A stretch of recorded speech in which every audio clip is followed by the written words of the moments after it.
Bonjour à tous. Hier vous avez choisi de faire sortir la liste de Schindler du tournoi, et donc aujourd'hui on va aller faire l'interview de Oskar Schindler.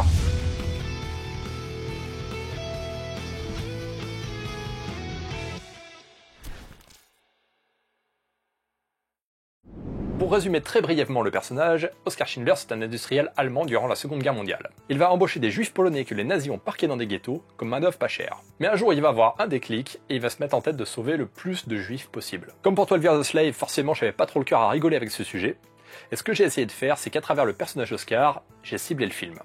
Vous allez voir ça, c'est parti. Bonjour. Bonjour Oskar. Comment allez-vous? Très bien. Alors je vous le dis tout de suite, il n'y aura pas de vanne dans l'interview d'aujourd'hui. Alors, que puis-je faire pour vous? Le film est très bien fait et extrêmement précis. Mais il y a quand même 2-3 scènes que j'ai trouvées un petit peu limite. Combien? 3 en particulier, donc je voulais vraiment en parler avec vous. C'est votre Ça servira à quelque chose? Oui, car les abonnés pourront aussi donner leur avis. Quoi, par exemple? La première, c'est la fusillade de nuit dans les immeubles. Ça a été fait de manière très très graphique, et je pense que la mort de ces pauvres gens ne méritait pas un traitement artistique comme ça. Quoi d'autre? La deuxième, c'est quand les Allemands veulent abattre le travailleur handicapé, mais que le pistolet s'enraye. C'est un peu chaud de jouer comme ça de la mort d'un pauvre gars, surtout quand on sait que c'est vraiment arrivé. J'en suis sûr. Et la dernière, c'est la fameuse scène des douches. Pareil, on fait pas vraiment du suspense sur un truc aussi horrible. Très bien.